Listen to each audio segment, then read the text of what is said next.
Electricity demand and trade, context and challenges is focus हो विशेष गरी पर्सपेक्टिभ र त्यसपछि इनर्जी ब्यालेन्स सिक्युरिटी र अनि त्यसमा पावर ट्रेड यो तीनटा कुरामा रहेर म प्रस्तुत गर्न चाहन्छु र लास्टमा एउटा food for thought for national policy and action plan. सबभन्दा पहिले यो आजको ऊर्जा तथ्याङ्क यसलाई चाहिँ मैले अलिकति किन राख्न चाहेँ भने नेपालमा ऊर्जा क्षेत्रमा प्लानिङमा काम गर्ने र नीति निर्माणमा काम गर्ने सबैले यो तथ्य चित्रलाई अगाडि राखेर अगाडि जाँदा राम्रो हुन्छ जस्तो भन्छ नि।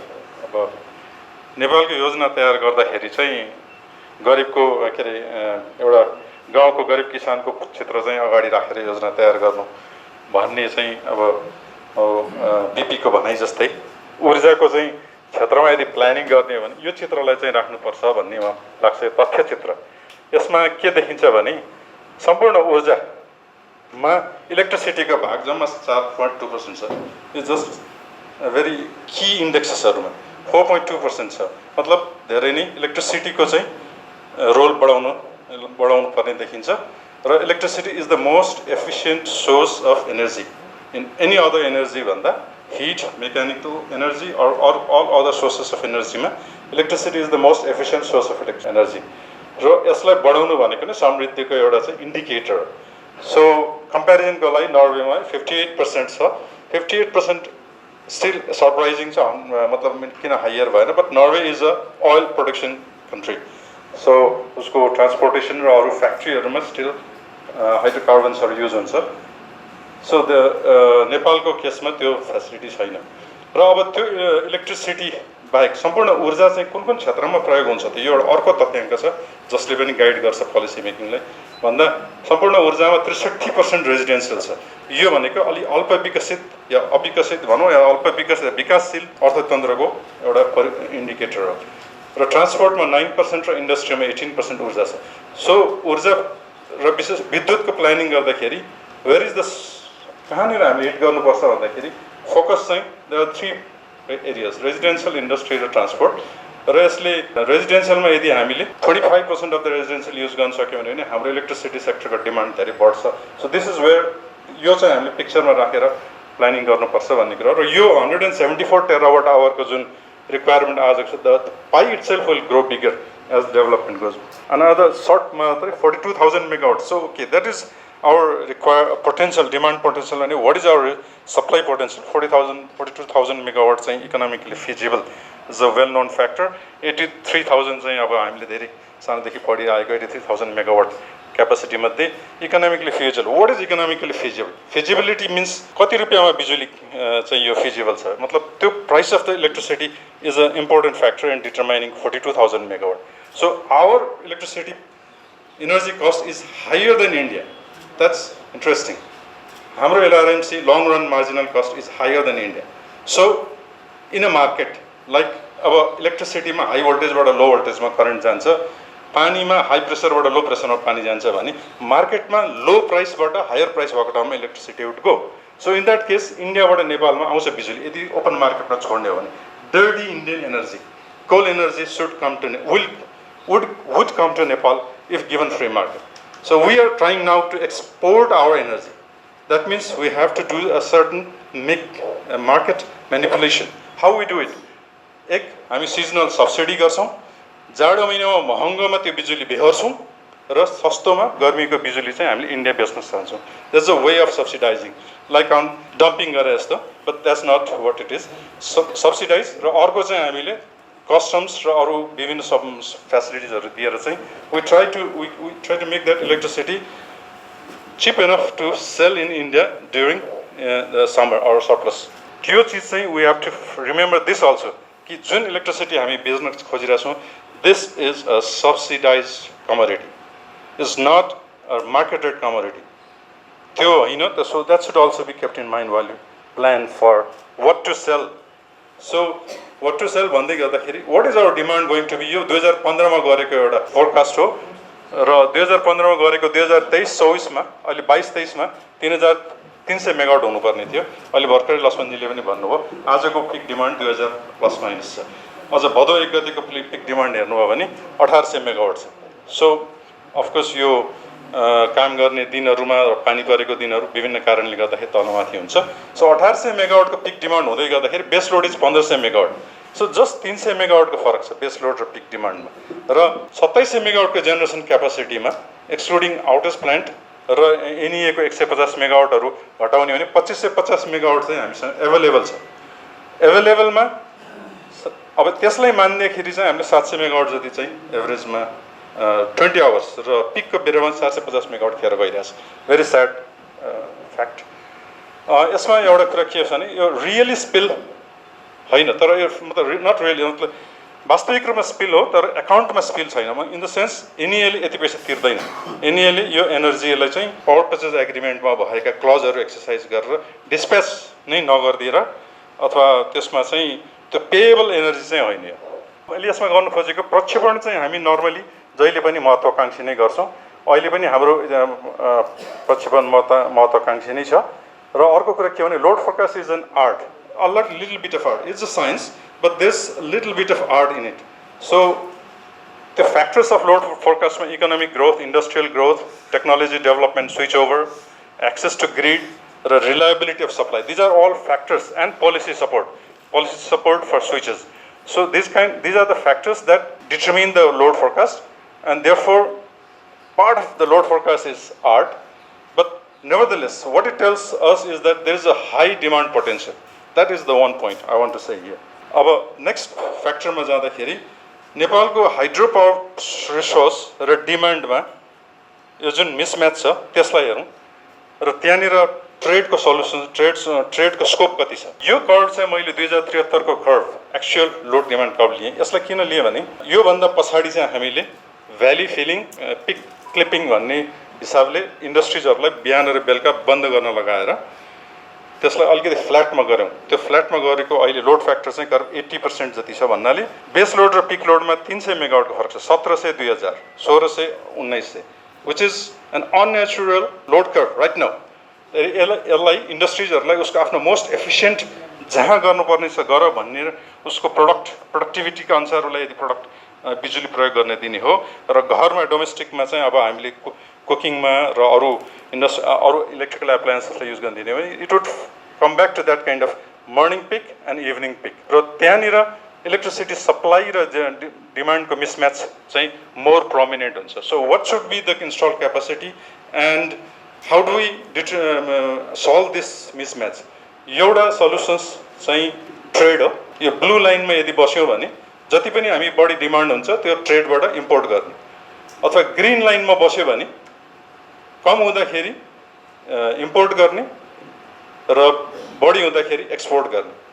अर्को थर्ड उपाय भनेको कम हुँदाखेरि र बढी हुँदाखेरि पावर स्टोरेज गर्ने, ब्याट्रीमा होस् या पम्प स्टोरेज प्लान्टमा होस्, र त्यसपछि कम हुँदाखेरि त्यसलाई ब्याक जेनेरेट गर्ने। So that is a way of solving this mismatch, daily mismatch, either energy storage and back generate or virtual storage in the terms of trade. Body हुँदाखेरि इन्डियामा पठायो र पछि यता ल्यायो। That's the cheapest way of storing energy, but that also generates insecurity. हामीले भने बेलामा पाउँछौँ त्यो स्टोरेज गर्ने र त्यो स्टोरेज कहीँ त गएर त्यो मिसम्याच त कहीँ गएर सुपर इम्पोज हुन्छ। So India is a very big system, so it doesn't matter भन्ने कुरा आफ्नो ठाउँमा छ, but what we are selling is still a low quality. So if you want to give a high quality energy, round the clock energy, then pump storage power plant is a solution. And that also improves के भने एउटा fix block of energy चाहिँ round the clock sale गर्न सक्छौँ. Round the clock energy is always having an more value. यदि यो जुन surplus बढ्ता हुँदाखेरि बेच्ने बिजुलीहरूकोमा चाहिँ 3 रुपियाँ या 2 रुपियाँ 50 पैसा छ भने भारू, राउन्ड द क्लक दिँदाखेरि त्योभन्दा करिब 1 रुपियाँदेखि 1.5 रुपियाँ भारूसम्म बढी परेको देखिन्छ, बढी पाउने देखिन्छ. सो अनदर मिसम्याच चाहिँ यो डेली मिसम्याच हो भने सिजनल मिसम्याच. यो पनि is very well known fact to all energy सेक्टरमा कि हाम्रो Q40 मा डिजाइन हुँदाखेरि 40 भन्नाले 40% अर्थात् 12 महिनामा 5 महिना वार्षिक खर्चले 5 महिना चाहिँ हाम्रो डिजाइन क्यापासिटीमा हुन्छ र बाँकी 7 महिनामा यो घट्दै जान्छ र करिब 2 महिना त 30%मा झर्छ. सो यस्तो खालको मिसम्याचलाई चाहिँ हामीले एक्सपोर्ट 6 मन्थ्स र इम्पोर्ट र बिचमा सर्टेन पार्ट चाहिँ रिजर्भरमा लगेर त्यसरी चाहिँ 6 months export and certain months import and certain चाहिँ रिजर्भर यो तीनवटाको मिक्सचरमा चाहिँ यो गर्न सकिन्छ सो यो एउटा 4 वर्ष अगाडिको हो जुन चाहिँ अबको 2 वर्ष पछाडि हुँदैछ just wanted to show you that there is this surplus र डेफिसिटको season in the same year र यसले के देखाउन खोजिरहेको भने हाइड्रो पावर मेजर भएको देशमा चाहिँ this cycle is always there भने मतलब कहिले डिमान्ड बढी हुन्छ सरप्लस सप्लाई कम हुन्छ र कहिले सप्लाई बढी हुन्छ र सप्लाई बढी भयो भनेर चाहिँ तुरन्तै हामीले यदि एक्सपोर्टतिर बढी लाग्यौँ भने then there will come another time the demand will be high so this is the balance the रातो line is the balance where we should follow that's the balance trajectory and अहिले बढी भयो भनेर यदि हामीले 25 वर्षको लागि सपोज चाहिँ कुनै कमिट गर्यो भने we will not be having our electricity after later on. यो साइकल 5-7 वर्षको साइकल हुन्छ normally so cheapest storage during mismatch is by power trade जुन भयो भने बट 6 months को power trade गर्दाखेरि चाहिँ बाँकी 6 months मा जति बेला चाहिँ सरप्लस भएर त्यो थर्मल पावर प्लान्टलाई बाट जेनेरेट गरेर दिन सक्छौँ र अर्को बेलामा थर्मल पावर प्लान्टलाई बन्द गरेर त्यसको क्यापेसिटी चार्ज तिरेर पनि हामीले यसरी चाहिँ म्याच गर्न सक्छौँ तर इनर्जी सिक्युरिटीको लागि चाहिँ हामीले रिजर्भरलाई चाहिँ थोरै मात्रामा राख्नुपर्छ so that if there is a problem we can still use the reservoirs यो अर्को एउटा एकदम स्लाइड चाहिँ के भनेदेखि एम्बिसियस यदि ऊर्जालाई पुरै युज गर्न सक्यो भने के हुन्छ त भन्दा 2050 मा हामीलाई करिब 30,000 मेगावाट चाहिन्छ भन्ने चाहिँ एउटा एस्टिमेट गरेछ so that I just want to so that हामीले भनेको 40,000 मेगावाटको क्यापेसिटीमा 30,000 मेगावाट 2050 मा चाहिन्छ भने so what are you doing with our dedicated 35-year projects are we giving it away when we need it in 2050 भनेको आजभन्दा 25 वर्ष पछाडि हो सो यो हाम्रो लक्ष्य चाहिँ के राखिएको छ त हामीले राखेको लक्ष्य भनेको 2072 सालमा ऊर्जा कार्ययोजना बनाउँदै गर्दाखेरि 700 युनिट चाहिँ 2024-25 मा भन्यो त्यो 700 युनिट कहाँबाट आयो भने त्यति बेला दक्षिण एरियाको एभरेज चाहिँ दक्षिण एसियाको एभरेज 700 युनिट थियो हामीले 24-25 मा 700 युनिट पुर्यायौँ भने 2030 मा 1500 भन्यो त्यो चाहिँ त्यति बेलाको एसिया एभरेज थियो 2015 मा र वर्ल्ड एभरेज त्यति बेला त्यो 3500 थियो र 3500 चाहिँ हामीले 2040 मा पुर्याउँछौँ भनेर राखेका छौँ अनि हामी त्यति धेरै महत्त्वकांक्षी होइनौँ त्यति बेला 2015 को जुन स्ट्यान्डर्ड छ त्यो चाहिँ हामी 2040 मा पुग्छौँ भन्दैछौँ र 2050 मा 5000 किलोवाट आवर पर युनिट पुर्याउने हो भने 30,000 मेगावाट चाहिन्छ this is to prove or substantiate the claim that we need 30,000 megawatt if we need 30,000 megawatt र त्यसमा हामीले अघि भने जस्तो डेली मिसम्याच सिजनल मिसम्याच र मल्टी एन्युअल मिसम्याच यो तीनटा मिसम्याचलाई so our hydro power is crippled or handicapped by nature but we have to understand this fact that there is a handicap but we can just give it away र त्यसको लागि के भन्दा power trade is a solution and what is the power ट्रेडको अहिलेको scenario के छ त अब इन्डियासँगको पावर ट्रेडको सिनेरियो 1954बाट हामीले जुन गण्डकहरू कोशीको सम्झौता गरेपछि बिजुली लिने प्रक्रियाहरू सुरु भयो 1960s तिरबाट मात्रै बिजुली चाहिँ लिन थाल्यो 1992 इज अनदर माइलस्टोन वाटरसेड मोमेन्ट जति बेला पावर एक्सचेन्ज कमिटीको पहिलो बैठक बस्यो र त्यसपछि एउटा निश्चित प्रक्रिया अनुसार लिन थालियो 2008 मा अर्को माइलस्टोन प्रोजेक्ट के भने यो प्राइभेट सेक्टर नभन नन गभर्मेन्ट सेमी गभर्मेन्टबाट चाहिँ विद्युत प्राधिकरण र पावर ग्रिड मिलेर चाहिँ यो ढल्केबाट मुजफ्फरपुर लाइन बनाउने चाहिँ प्रयास सुरु भयो 2014 पावर ट्रेड एग्रिमेन्ट भयो 2016 पहिलोपल्ट नेपाल र इन्डिया चाहिँ सिङ्क्रोनस लिङ्कमा जोडियो 2016 को फाल्गुनमा 80 मेगावाटको ट्रान्सफर्मर चाहिँ मुजफ्फरपुरमा राखेर नेपालमा चाहिँ इम्पोर्ट सुरु भयो र अर्को चाहिँ यसमा 2016 मा मिनिस्ट्री अफ पावर इन्डियाले चाहिँ एउटा गाइडलाइन प्रस्तुत गर्यो कसरी पावर ट्रेड गर्ने छिमेकी देशहरूमा भनेर त्यसमा के आपत्तिजनक कुराहरूमा हामीले त्यति बेला म पावर ट्रेड डिपार्टमेन्टको डाइरेक्टर पनि थिएँ र त्यति बेला पठाएको चाहिँ कमेन्टहरूबाट चाहिँ उनीहरूले 2018 मा अर्को त्यसलाई सुधार त गर्यो तर अहिलेको जुन बिहेभ देखिन्छ त्यसबाट at the back of the mind that guideline 2016 guideline is still there at the front 2018 को गाइडलाइन देखिन्छ भन्न खोजेको चाइना र पाकिस्तान त्यसलाई प्रश्न नलेखिकन जुन गाइडलाइन हामी सबैलाई थाहा छ बाहेक अरू देशको इन्भेस्टमेन्टलाई दिने भनेर लेखिएका भए तापनि अरू जुन एउटा केस बाई केस भनिएको छ त्यो केस बाई केस चाहिँ लागू गरेको देखिन्छ अहिले अब लास्टमा 2022-23 मा आएर चाहिँ अहिलेको अवस्थामा आएको चाहिँ के छ भने 37 मेगावाट 2021 मा हामीले इम्पोर्ट गऱ्यौँ पावर मार्केटबाट इम्पोर्ट गऱ्यौँ 2022 मा चाहिँ एक्सपोर्ट गर्न सुरु गऱ्यौँ 37 मेगावाट 453 मेगावाट अहिले स्वीकृति पाएको छ तर यसमा उल्लेख के गर्नुपर्ने छ भने 1000 मेगावाट चाहिँ हामीले पर्खिराखेका छौँ र कुनै आयोजनाहरू 2 वर्षदेखि पर्खिराखेका छौँ 2 वर्षदेखि यसको चाहिँ अप्रुभल आएको छैन. So that is an worrisome indicator, another indicator that we should keep in mind. So cross border power ट्रेडको यो पिक्चरबाट मैले थोरै बुझाउन खोज्छु. लेफ्ट साइडमा एनए आइपिपिज, त्यसपछि एनएले त्यो पिपिए गर्छ र त्यसपछि एनए आफैले भारतमा बेच्ने या power trader, propose power trader मार्फत अहिलेसम्म चाहिँ छैन, एनएले गर्छ र बिचमा यो अनुमतिहरूको लागि मिनिस्ट्री, मन्त्रालय र त्यसपछि ग्रिडमा एक्सेसको लागि एनए आफै छ र अब अन्य पावर ट्रेडरको हकमा एनए मार्फतबाट ग्रिडको ट्रान्समिसन राइट होल्डिङ चार्जहरू स्वीकृति लिनुपर्ने हुन्छ. त्यसपछि भारतमा सेन्ट्रल इलेक्ट्रिसिटी अथोरिटीमा त्यसको अनुमति लिनुपर्ने र त्यसपछि पावर ग्रिड र नेसनल लोड डिस्प्याचिङ सेन्टरहरूमा ओपन एक्सेसको स्वीकृति लिनुपर्ने र त्यसमा बिचमा यो इलेक्ट्रिसिटी यहाँबाट एक्सपोर्ट गर्नको लागि पार्टिसिपेटिङ एन्टिटी भनेर कुन प्रोजेक्टको बिजुली हो भन्ने कुरामा मिनिस्ट्री अफ पावरबाट चाहिँ स्वीकृति लिनुपर्ने. यति गरिसकेपछि यो विद्युतको ट्रेडर मार्फत त्यस पछाडि इन्डियन एक्सचेन्ज या डिस्ट्रिब्युसन कम्पनी या लार्ज कन्ज्युमरहरूमा चाहिँ थ्रु पावर ट्रेडर चाहिँ जान्छ. यो नेपाल इन्डियाको हो भने त्यही चिज बङ्गलादेशमा बेच्नको लागि फेरि इन्डियाको र बङ्गलादेशको बोर्डरमा सिमिलर प्रोसेसबाट चाहिँ जान्छ. र अहिले नेपाल र इन्डियाको बिचमा एभाइलेबल मार्केटहरू भनेको 3टा. एउटा एक्सचेन्ज मार्केट जुन कम्प्लिटली लाइक अ बजार, 2टा अक्सनहरू गरेर सेलर र बायरको अक्सनबाट डे हेड, आवर हेड र टर्म हेड मार्केटहरूमा एक्सचेन्ज मार्केटमा जान्छ, जहाँ जसले कसले किन्दैछ कसले बेच्दैछ त्यो थाहा हुँदैन.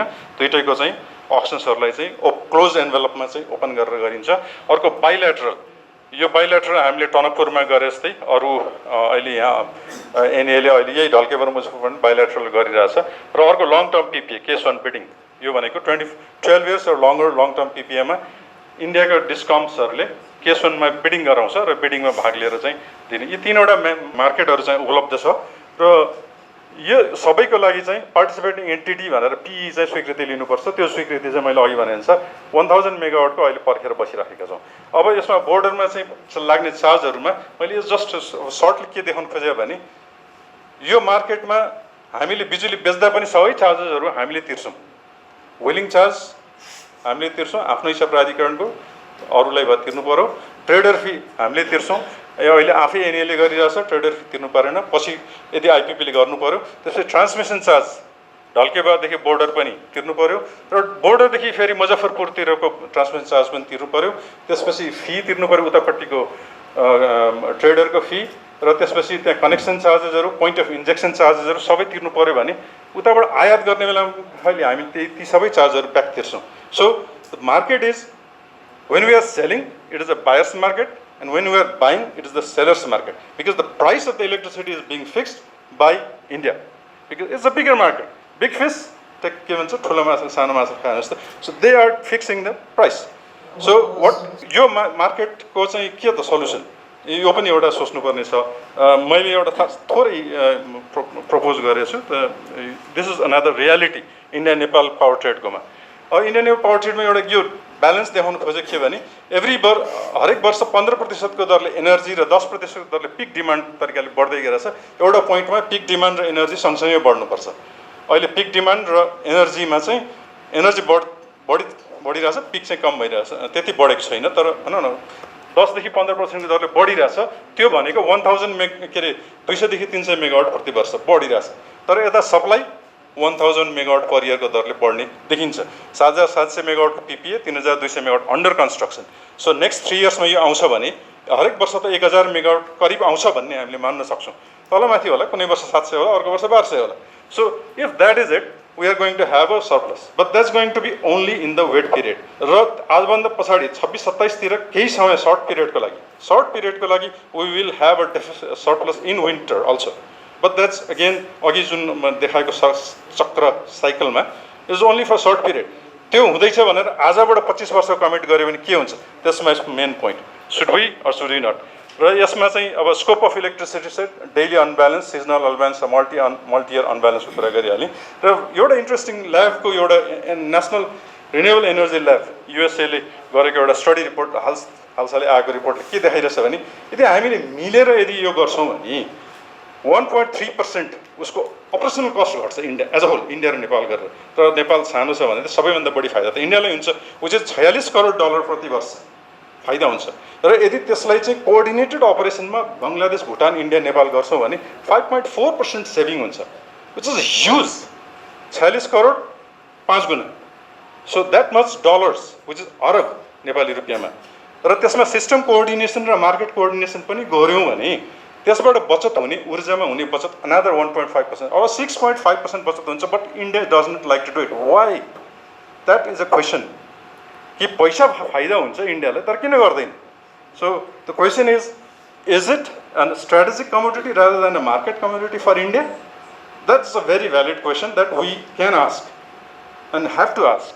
बिकज त्यति फाइदा हुन्छ भनेर त खालि एउटा कन्जेक्चर होइन, इट्स अ ल्याबको स्टडी रिपोर्टबाट आइरहेको छ. And at the same time यो फ्याक्ट पनि के हो भने डेड मार्केटमा हामीले दिइराखेको चाहिँ एप्रुभलको लागि दिएको अहिलेसम्म भएको छैन. 200 मेगावाट पत्रिकामा धेरै न्युज चाहिँ आउँछ, तर फ्याक्ट तलतिर चाहिँ यो 5 वर्षको 200 मेगावाटको पनि पार्टिसिपेटिङ इन्टिटी आएको छैन, 300 मेगावाटको पनि स्वीकृति आएको छैन, 40 मेगावाटको बङ्गलादेशमा भएको त्यसको पनि स्रोतको प्रोजेक्ट जुन चाहिँ गाँठी छ त्यसको स्वीकृति आएको छैन.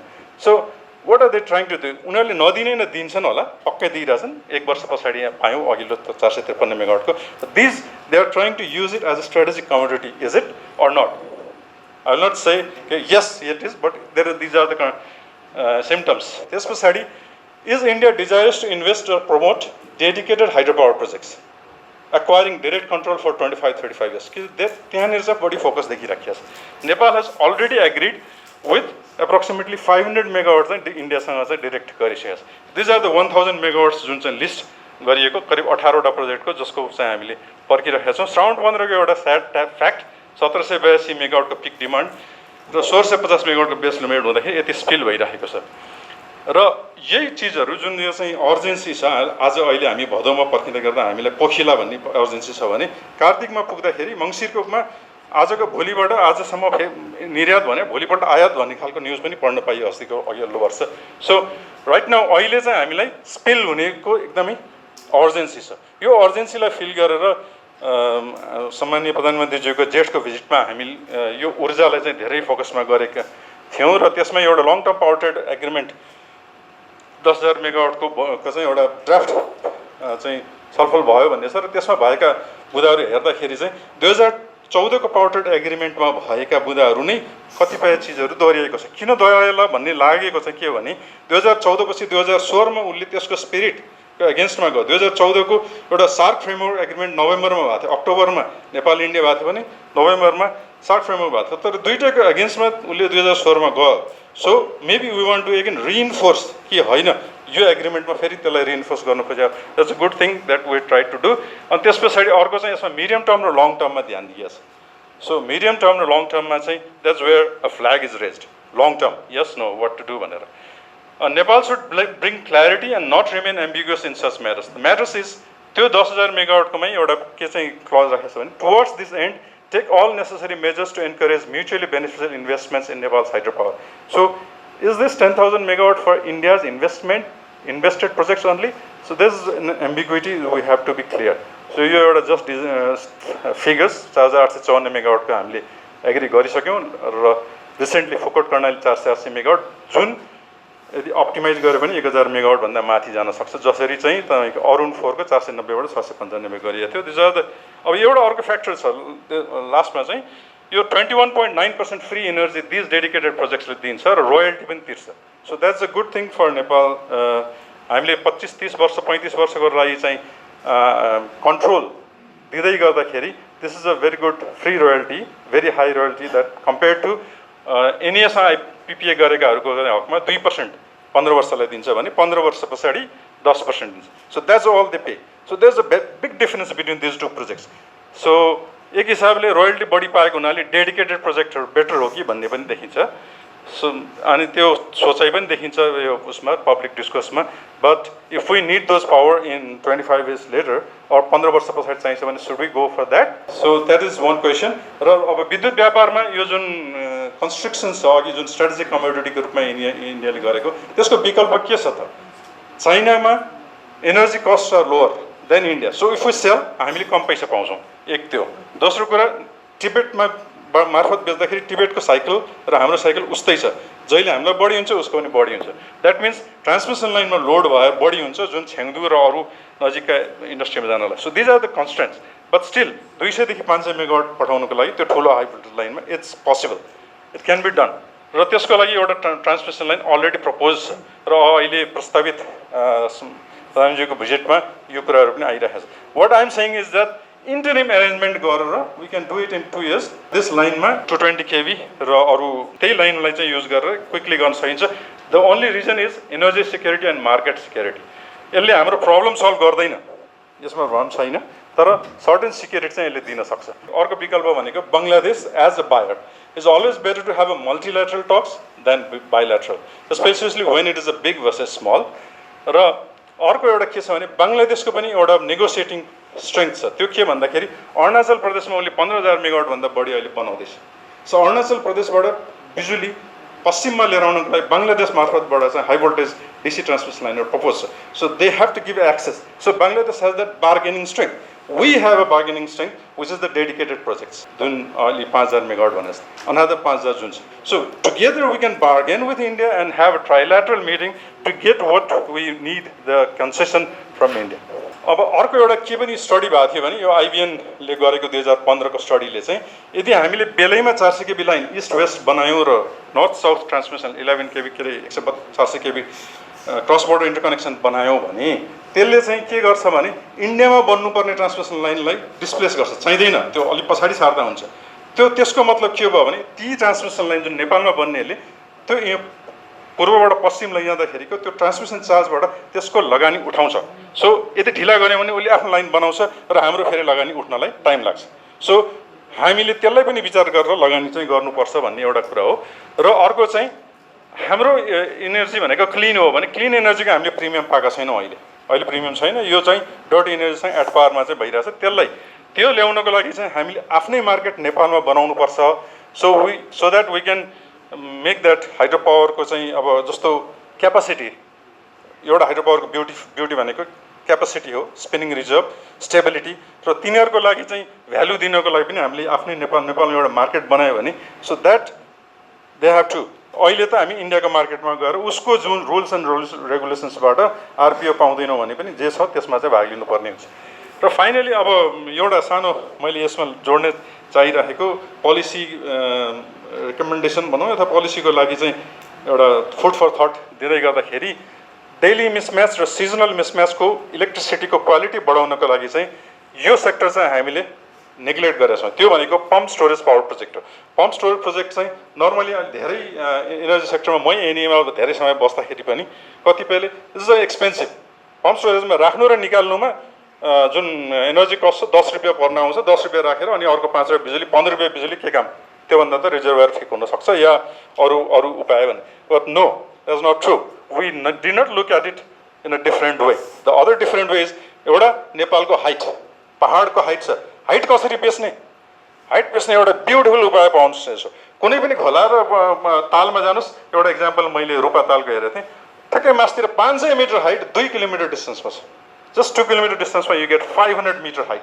सो 500 मिटर माथि पानी पठायो र बेलुका र बिहान त्यसलाई रिजेनेरेट गर्यो. And it cost, the point is per मेगावाटको त्यो जुन क्यापिटल कस्ट हो इट गोज डाउन 10 करोड या त्योभन्दा तल. You don't have to build तल 2टा ड्याम, एउटा ड्याम बनाउने र 5 मिटर गइरहेको स्यालो डेप्थको चाहिँ पोखरीहरू बनाउन सकिन्छ. यसले देखाउन खोजेको के हो भने 1 मेगावाटको लागि करिब 600 मिटर स्क्वायरको pond, which is possible 320 megawatt मिटरमा. यदि यो 600 मिटर 700 मिटरको बनाउने हो भने त्योभन्दा पनि कम चाहिन्छ. मैले कोलेखानीमै देखेँ. कोलेखानीको मा हेर्दाखेरि कोलेखानीको पन्डभन्दा 800 मिटर हाइट 700 मिटर हाइटमा पन्डहरू छन्.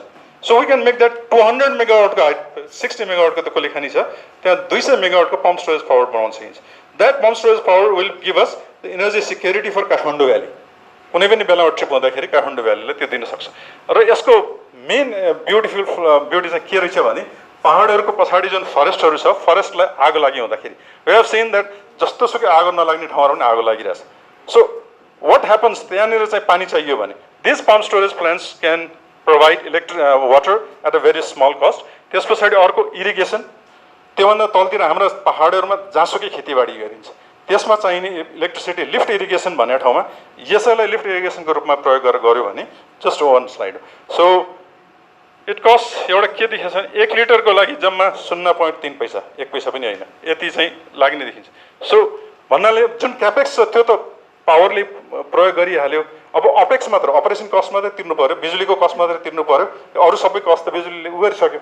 खालि हामीले अपेक्षा दिनुभयो that way it is very useful र यो स्टडी अहिले भइ पनि राखेको छ र यसलाई चाहिँ अबका दिनहरूमा चाहिँ पम्प स्टोरेज प्रोजेक्टलाई विभिन्न पूर्वदेखि पश्चिमका ठाउँहरूमा राख्यौँ भने यसले हाम्रो पावर सेक्टरको प्लानिङलाई एकदमै ड्रास्टिकली चेन्ज गर्छ how we see it how we plan our energy finally private सेक्टरको एउटा सानो एउटा क्लज छ त्यो के छ भनेदेखि प्राइभेट सेक्टरले अहिले पावर ट्रेडिङको लागि चाहिँ माग गरिरहेको अवस्था छ तर त्यहाँनिर अघिकै जोडेको के भने आइपिपिजहरूसँग पिपिए गर्दाखेरि 2% को रोयल्टी तिरेर अनि त्यो बिजुली लगेर इन्डियामा बेच्ने त्यो यदि डेडिकेटेड त्यसरी गऱ्यो भने यो बाइपास गरेको जस्तो हुनसक्छ डेडिकेटेड त हामीले गभर्मेन्ट टु गभर्मेन्ट दिँदाखेरि 22% पाइरहेछौँ रोयल्टी फेरि प्लस अर्कै फ्री एनर्जी र रोयल्टी पाइरहेछौँ भने यसरी पिपिए गरेर त्यहाँबाट चाहिँ एक्स्ट्रा गर्दाखेरि जम्मा 2% तिरेर गरिरहेछ आजको लले त्यहाँ कहीँ पनि अरू ठाउँमा त्यो अरू प्रोभिजन छैन एउटा विद्युत ऐनको यो प्रोभिजनले निर्यात कर तिर्नुपर्ने छ तोकिए बमोजिम भनेको छ त्यहाँ निर्यात कर लाउन सक्ने अवस्था छ तर निर्यात कर लगायौँ भनेदेखि चाहिँ इन्डियाले त्यसमा अब्जेक्सन गर्न सक्छ we are giving you without export tax so you give us reciprocity माग्यो भने then we are left with the loophole that loophole will use र हामीले जुन चाहिँ दिएको चाहिँ कन्सेसनको चाहिँ मिसयुज हुनसक्छ so what is the solution भने एनियाबाट चाहिँ सरप्लस बिजुली लिएर त्यसलाई चाहिँ पावर ट्रेडरले दिएर पावर ट्रेडरले अक्रस द बोर्ड जान सक्छ किन प्राइभेट पावर ट्रेडर भन्दा उसलाई एनिएको भन्दा बढी फ्लेक्सिबिलिटी हुन्छ अर्को सेक्टरमा उसले अब स्पष्ट रूपमा भन्दा greasing and wheeling and dealing whatever is required that the trader can do it and we can do it so त्यसले गर्दा आइपिपी एनइएस सायद will be obstructed so we can have private power traders as an interim usma matre so these are 2 pages of takeaway for strategy and action plan long term by 2050 we need 40,000 so dedicated projects with all energy experts should be limited and negotiated strategically long term PPA as Nepal needs all attractive large hydropower PR projects are few so careful trade off is required long-term seasonal 6 months round-the-clock RTC export agreement are preferred with alternate thermal plants paying capacity charge. Joint venture is preferred compared to dedicated. Joint venture like Fokot Karnali or Arun 4. Joint ventures they are better preference than dedicated. And access to third country should be a part of the negotiation. At least for the free energy, third country access should be a part of the negotiation. And यदि पिपिए मार्फत चाहिँ यदि गरिन्छ भने यो चाहिँ लमा सायद 12% इन्डियामा जुन हरेक राज्यमा 12% फ्री एनर्जी दिनुपर्ने छ हाम्रोमा 2% को ठाउँमा 12% गर्नु उपयुक्त हुन्छ कि एउटा पनि हो र अरू त मैले सबै कुरा अगाडि भनिसकेँ I don't want to repeat it finally the number 10 point is यो बाइल्याटरल मार्केट भन्दा regional market is always beneficial for small country को negotiation को लागि regional market is better so we should go for SAFTA na here you BVIN BIMSTEC or SARC that's all thank you धन्यवाद sir महत्त्वपूर्ण